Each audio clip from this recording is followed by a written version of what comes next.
हर तरह की news update के लिए जर्नलिज्म टुडे चैनल को सब्सक्राइब करें और बेल आइकन को दबाना ना भूलें।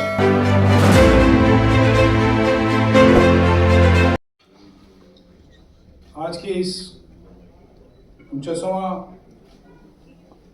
काला अध्याय भारत का भी आज कार्यक्रम में आप सभी महानुभाव और ख़ास करके मैं भारत के कृषि मंत्री श्री शिवराज सिंह चौहान जी का तहे दिल से शुक्रिया अदा करता हूं कि उन्होंने बहुत कम समय में हम लोगों की इस प्रार्थना को स्वीकार किया। इसके साथ यूएसए से आए श्री जतेंद्र कुमार जी, प्रोफेसर राजकुमार भाटिया जी, श्री राजेंद्र अग्रवाल जी और इस कार्यक्रम का जो एक साथ नरेंद्र मोदी अध्ययन केंद्र, महामना मालवीय मिशन और प्रज्ञा संस्था के सौजन्य से ये कार्यक्रम हो रहा है। और इस कार्यक्रम में इमरजेंसी आज़ाद भारत का सबसे काला अध्याय विषय है, क्योंकि हम इमरजेंसी के बाद ही हम पैदा हुए थे, तो हमें तो बहुत सा चीज़ का अनुभव नहीं है। लेकिन जनवरी में हमारे बाबूजी आदरणीय श्री राम बहादुर राय जी ने से हमारी बात हुई और वो इस इमरजेंसी, इस काला अध्याय को बहुत भली भांति समझ रहे थे, जानते थे, महसूस किया था। तो इस कार्यक्रम को एक साल करने का एक इरादा, एक सोच हमें पैदा हुआ और 49वां से लेके अगले साल 26 जून 2025 तक एक साल भारत के अलग अलग संस्थानों में, प्रतिष्ठानों में, इंस्टीट्यूशंस में, यूनिवर्सिटीज़ में हम लोग कार्यक्रम, एक वर्कशॉप, क्योंकि इमरजेंसी आज़ाद भारत का सबसे काला अध्याय है और इस इमरजेंसी के सिलसिले में युवा के ज्ञान बढ़ना बहुत आवश्यकता है। मैं खास करके श्याम जाजू जी का, आईएनएस के प्रेसिडेंट राकेश शर्मा जी का और जो बहुत लोग मैं नहीं जानता, उन सब का मैं शुक्रगुजार धन्यवाद करता हूँ। मैं 2-3 सूचनाएं इसके बारे में आपको देना चाहता हूँ कि दरअसल इमरजेंसी की जो घोषणा है वो 26 जून को सुबह 8 बजे इंदिरा गांधी ने, यानी प्रधानमंत्री इंदिरा गांधी ने रेडियो पर आकर के दी और उन्होंने राष्ट्रपति का जो आदेश था उसे सुनाया और कुछ और बातें कही। उससे पहले आप सब जानते हैं कि इमरजेंसी की ज्यादतियाँ, जिसके बारे में शिवराज सिंह जी चर्चा कर रहे थे, उसकी जांच के लिए एक शाह आयोग बना था और कम लोगों को ये बात मालूम है कि 1980 में इंदिरा गांधी जब वापस आई तो शाह आयोग की सारी प्रतियां जो प्रकाशन विभाग के पास थी उसको मंगवा करके जला दिया गया, ताकि इमरजेंसी की जातियों की जांच की जो रिपोर्ट है वो लोगों को न मिले। 2010 में लालकृष्ण आडवाणी को याद पड़ा कि शाह कमीशन की रिपोर्ट खोजी जानी चाहिए। उन्होंने जगह जगह पुस्तकालयों में पता किया और वो नहीं मिली। तो अंततः इरा सेजियन, जो उस समय इमरजेंसी के दौरान पार्लियामेंट के मेंबर थे, उनकी लाइब्रेरी से खोज करके और शाह कमीशन की रिपोर्ट उन्होंने, जो आडवाणी जी ने उनसे संपर्क किया तो उन्होंने इमरजेंसी शाह कमीशन की रिपोर्ट लास्ट एंड फाउंड शीर्षक से वो पूरी रिपोर्ट छपवाई। यानी इंदिरा गांधी ने केवल ज्यादतियां नहीं की बल्कि जातियों को छिपाने की भी कोशिश की। और ये मैं कुछ दिनों से, और मैं आपसे भी कहूँगा कि आप भी समय मिले तो पढ़िए, इमरजेंसी के बारे में 2-3 प्रामाणिक पुस्तकें हैं। पुस्तकों की कोई कमी नहीं है इमरजेंसी के बारे में, मेमोयर बहुत हैं। सबसे छोटी और रोचक पुस्तक है के.आर. मलकानी की। के.आर. मलकानी रात को 12 बजे कोई दस्तक दे रहा है, ये उनकी पुस्तक का शीर्षक है। और कैसे मदरलैंड के संपादक को चारों तरफ से पुलिस का घेरा डाल करके गिरफ्तार किया जाता है, उनको फोन करने की इजाज़त नहीं दी जाती, उनकी पत्नी को, पड़ोसी को बुलाने की इजाज़त नहीं दी जाती और थाने ले जाया जाता है। और जैसे उनको ले जाया गया, उसी तरह से चंद्रशेखर, राजनारायण, बीजू पटनायक, पीलू मोदी, सबका उन्होंने वर्णन किया है। जब ये लोग रोहतक जेल गए तो चंद्रशेखर जी ने मजाक में पूछा कि बीजू ये बताओ हम लोग कितने दिन यहाँ रहेंगे? तो बीजू ने कहा कि मैं इस महिला को जानता हूँ, तुम जिंदगी भर रहने की यहाँ व्यवस्था करो। तो चंद्रशेखर जी ने कहा कि जरा इसको कम करो। तो उन्होंने कहा अच्छा ठीक है 10 साल रहो। और सचमुच ऐसा आतंक था उस समय। ये इमरजेंसी हमको क्यों याद करना चाहिए? इमरजेंसी के दिन को हमको क्यों मनाना चाहिए? ये सवाल हम खुद से भी पूछें और लोगों को से भी पूछें, लोगों को भी बताएं। मैं इमरजेंसी में जेल में गया, उसकी कहानी नहीं कहूँगा, लेकिन मैं ये जरूर कहूँगा कि कांग्रेस के नेता पुलिस के एजेंट की भूमिका में काम कर रहे थे। मैं बनारस में अगर गिरफ्तार हुआ, मैं छिपने के लिए गया था, लेकिन उस समय के लोकसभा सदस्य सुधाकर पांडे के लोगों ने कोतवाली के पास में क्रॉस कर रहा था सड़क, तो उन्होंने गिरफ्तार करवाया पुलिस से। मैं ये सवाल आपके बीच में पूछना चाहता हूँ, आपके दिमाग में ये सवाल डालना भी चाहता हूँ कि क्या इमरजेंसी जरूरी थी? और राष्ट्र भारत, हमारा देश, जब दुनिया के विकसित देशों में सभ्यता के सूर्य का उदय नहीं हुआ था, तब हमारे यहाँ वेदों की ऋचाएं रच दी गई थी। हजारों साल पहले हम लोकतंत्र की जननी हैं। दुनिया में सबसे पहले गणराज्य लोकतंत्र अगर कहीं था तो वो भारत में था। एकम सद विप्रा बहुधा वदन्ति अभी कह रहे थे, कितनी वैचारिक स्वतंत्रता अपने देश में। तेरा रास्ता भी सही और तेरा भी सही, जो पसंद हो उस रास्ते जाओ, अंततः पहुंचोगे भाई। अद्भुत है अपना देश सचमुच में। मैं जो युवा है उनसे कहना चाहता हूं,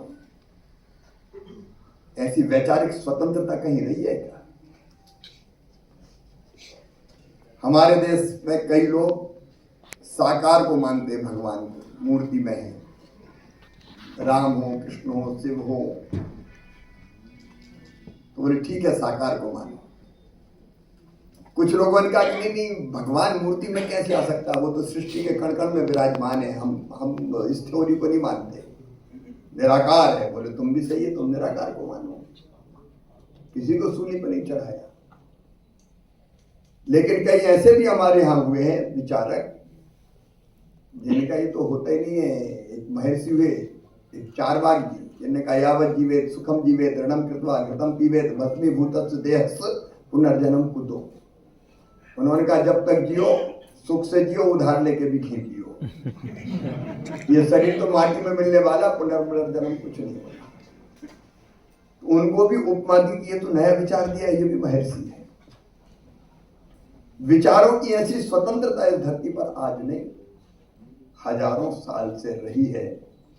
और भाव आप देखिए, संयुक्त राष्ट्र संघ बना द्वितीय विश्व युद्ध के बाद, लेकिन अपने देश ने हजारों साल पहले कहा अयम निजा परा बेटी करना लघुचेत साम उदार चरिता नाम तो वसुदैव कुटुंबकम। सारी दुनिया एक परिवार, जियो और जीने दो, आत्मवत सर्वभूतेषु सर्वे भवन्तु सुखिना सर्वे सन्तु निरामया।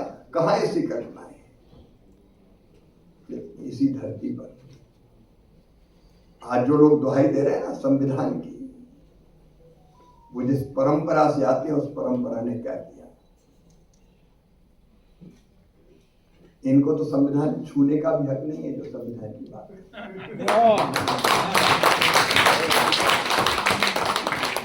क्या किया था इन्हें? मैं तो बहुत छोटा था, मैं इमरजेंसी के पहले पैदा हुआ,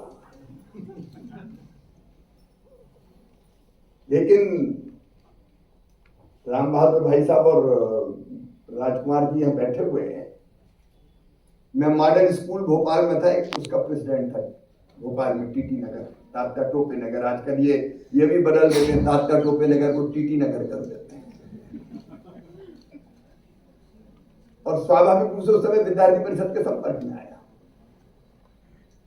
और उस समय बिहार से, पहले गुजरात से नवनिर्माण आंदोलन की ज्वालाएं चारों तरफ फैल रही थी। जैसे चिमन भाई पटेल मुख्यमंत्री हुआ करते थे, वहां के कुशासन के खिलाफ नौजवान निकल पड़ा, और समय बिहार में आंदोलन शुरू हुआ बेरोजगारी, भ्रष्टाचार, गलत शिक्षा पद्धति और महंगाई के खिलाफ।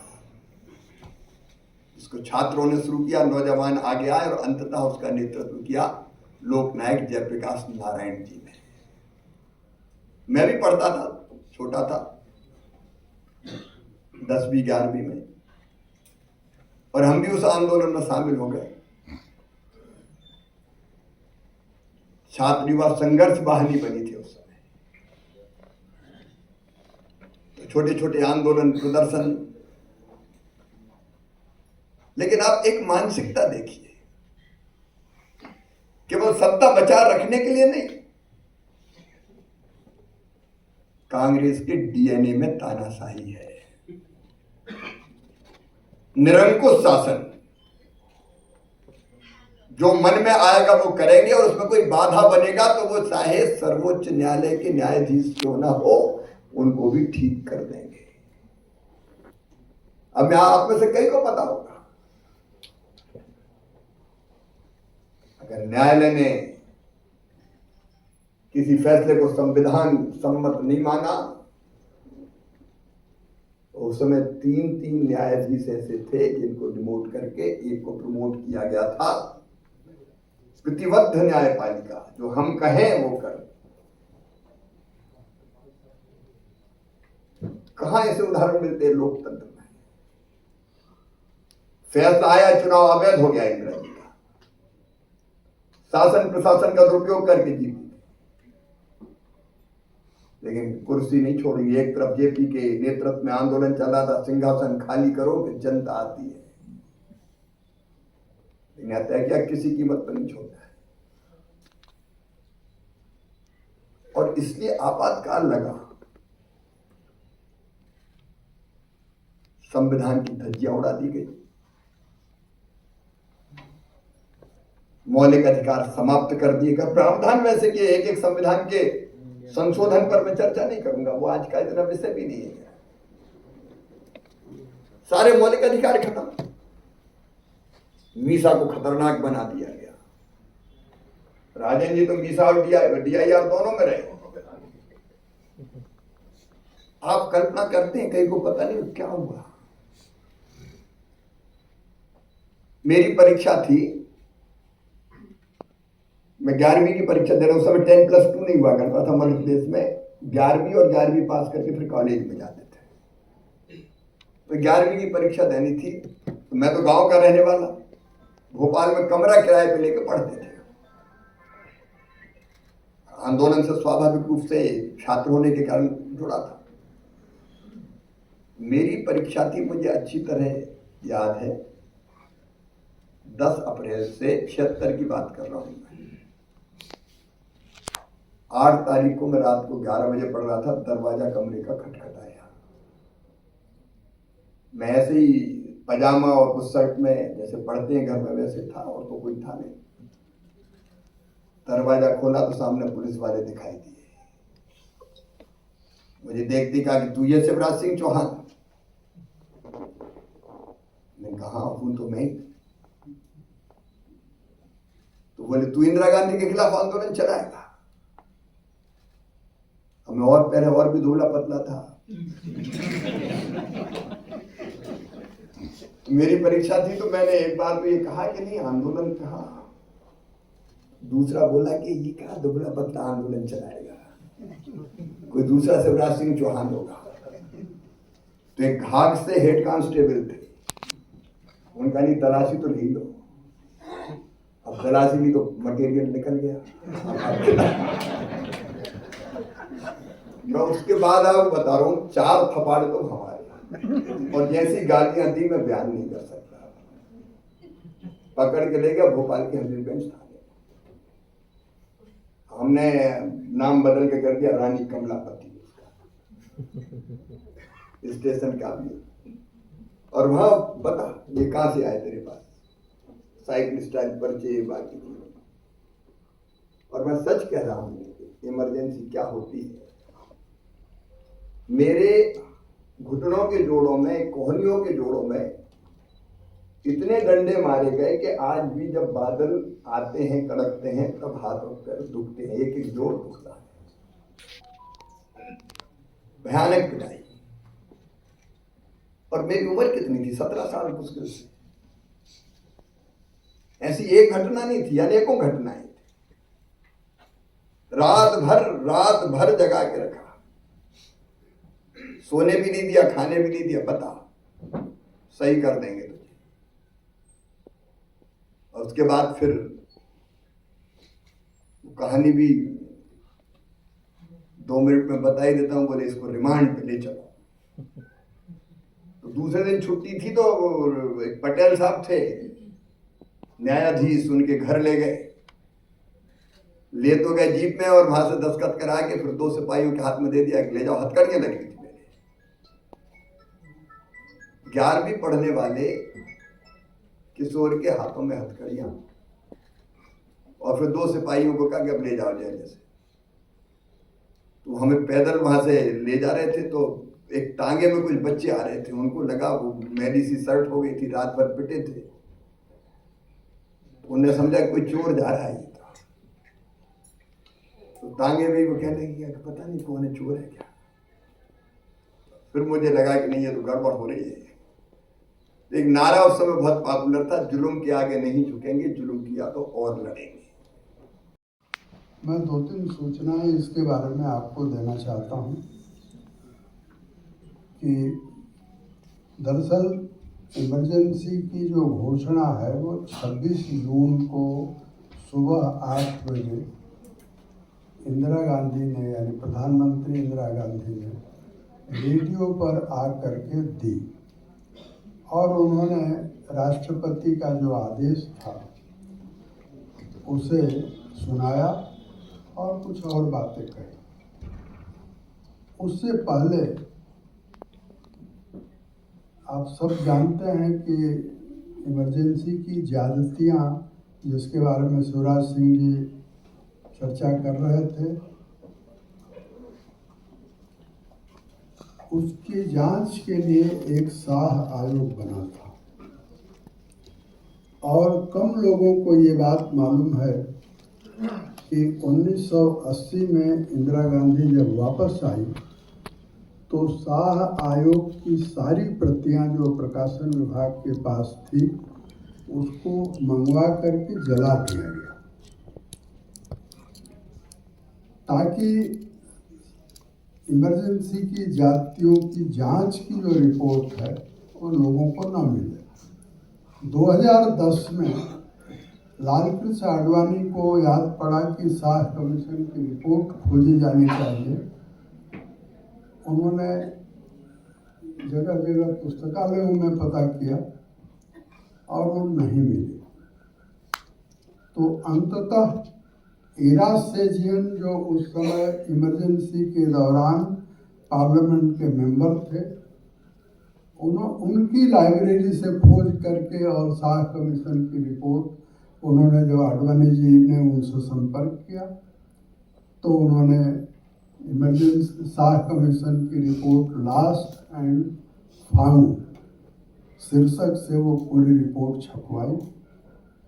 यानी इंदिरा गांधी ने केवल ज्यादतियां नहीं की, बल्कि जातियों को छिपाने की भी कोशिश की। और ये मैं कुछ दिनों से, और मैं आपसे भी कहूँगा कि आप भी समय मिले तो पढ़िए, इमरजेंसी के बारे में 2-3 प्रामाणिक पुस्तकें हैं। पुस्तकों की कोई कमी नहीं है इमरजेंसी के बारे में, मेमोयर बहुत हैं। सबसे छोटी और रोचक पुस्तक है के.आर. मलकानी की। के.आर. मलकानी रात को 12 बजे कोई दस्तक दे रहा है, ये उनकी पुस्तक का शीर्षक है। और कैसे मदरलैंड के संपादक को चारों तरफ से पुलिस का घेरा डाल करके गिरफ्तार किया जाता है, उनको फोन करने की इजाज़त नहीं दी जाती, उनकी पत्नी को, पड़ोसी को बुलाने की इजाज़त नहीं दी जाती और थाने ले जाया जाता है। और जैसे उनको ले जाया गया, उसी तरह से चंद्रशेखर, राजनारायण, बीजू पटनायक, पीलू मोदी, सबका उन्होंने वर्णन किया है। जब ये लोग रोहतक जेल गए तो चंद्रशेखर जी ने मजाक में पूछा कि बीजू ये बताओ हम लोग कितने दिन यहाँ रहेंगे? तो बीजू ने कहा कि मैं इस महिला को जानता हूँ, तुम जिंदगी भर रहने की यहाँ व्यवस्था करो। तो चंद्रशेखर जी ने कहा कि जरा इसको कम करो। तो उन्होंने कहा अच्छा ठीक है 10 साल रहो। और सचमुच ऐसा आतंक था उस समय। ये इमरजेंसी हमको क्यों याद करना चाहिए? इमरजेंसी के दिन को हमको क्यों मनाना चाहिए? ये सवाल हम खुद से भी पूछें और लोगों को से भी पूछें, लोगों को भी बताएं। मैं इमरजेंसी में जेल में गया, उसकी कहानी नहीं कहूँगा, लेकिन मैं ये जरूर कहूँगा कि कांग्रेस के नेता पुलिस के एजेंट की भूमिका में काम कर रहे थे। मैं बनारस में अगर गिरफ्तार हुआ, मैं छिपने के लिए गया था, लेकिन उस समय के लोकसभा सदस्य सुधाकर पांडे के लोगों ने कोतवाली के पास में क्रॉस कर रहा था सड़क, तो उन्होंने गिरफ्तार करवाया पुलिस से। मैं ये सवाल आपके बीच में पूछना चाहता हूँ, आपके दिमाग में ये सवाल डालना भी चाहता हूँ कि क्या इमरजेंसी जरूरी थी?